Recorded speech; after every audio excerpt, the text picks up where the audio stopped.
আপনারা যারা বিভিন্ন জাতিগোষ্ঠীর প্রতিনিধিত্ব করছেন,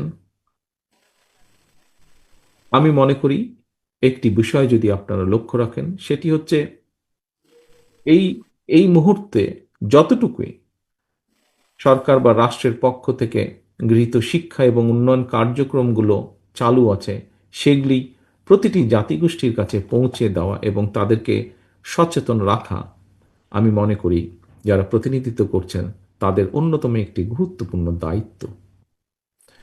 পাহাড়ি অঞ্চলে কিংবা সমতলে বসবাসকারী প্রত্যেকটি জনগোষ্ঠী নিজের এবং নিজ দেশের স্বার্থ সম্পর্কে যদি সচেতন থাকে, তাহলে অবশ্যই কোনো অপশক্তি বিভ্রান্তি সৃষ্টির সুযোগ নিতে পারবে না বা সক্ষম হবে না।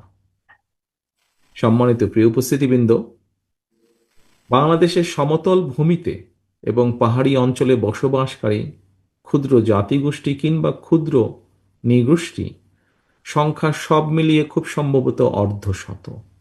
এর মধ্যে দেশের সমতল অঞ্চলের ৬টি বিভাগের খুব সম্ভবত ৪২টি জেলায় প্রধানত ৩৭টি ক্ষুদ্র জনগোষ্ঠীর বসবাস।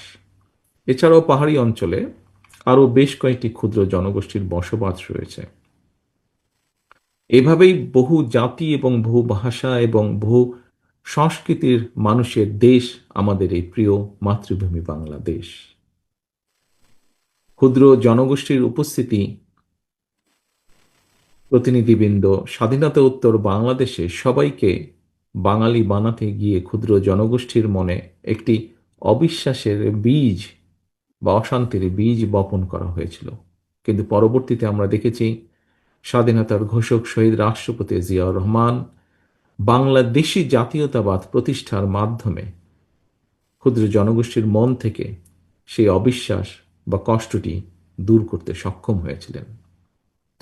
বিএনপির দৃষ্টিভঙ্গি হচ্ছে ভাষা, গোত্র, বর্ণ কিংবা দলমত, ধর্ম, দর্শন যার যার, প্রিয় মাতৃভূমি বাংলাদেশ সবার আমাদের।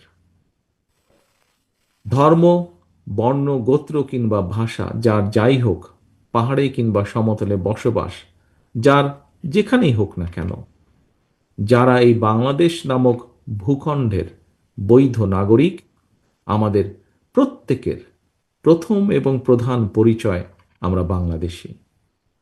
সুতরাং সমতল কিংবা পাহাড়ি অঞ্চল, রাজধানী কিংবা শহর, নগর, বন্দর অথবা অজপাড়াগাঁয়ের কোনো এক গহীন গ্রাম, বসতি যার যেখানেই হোক, বাংলাদেশের একজন নাগরিক হিসাবে আপনার, আমার, আমাদের সবার, অর্থাৎ রাষ্ট্রের প্রতিটি নাগরিকের সমান অধিকার, যা একটু আগে আমাদের বিশেষ অতিথি ওনার বক্তব্যে উল্লেখ করেছেন। বিএনপি বিশ্বাস করে বাংলাদেশ শুধু বাঙালির নয়, ভিন্ন ভাষাভাষী ক্ষুদ্র জনগোষ্ঠী বৈধভাবে বাংলাদেশে বসবাসকারী এই বাংলাদেশ সবার।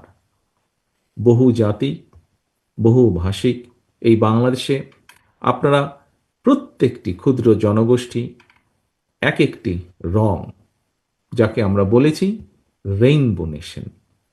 বৈচিত্র্যের মধ্যেই ঐক্য প্রতিষ্ঠা রাখাই আমাদের মূল লক্ষ্য বা আমাদের লক্ষ্য, এবং সেই লক্ষ্যেই বাঙালি, অবাঙালি তথা সকল জাতিগোষ্ঠী নিয়ে বাংলাদেশি নাগরিকগণ মিলেমিশে একটি অন্তর্ভুক্তিমূলক রাষ্ট্র ও সমাজ, একটি অন্তর্ভুক্তিমূলক নিরাপদ বাংলাদেশ গড়তে আমরা বদ্ধপরিকর।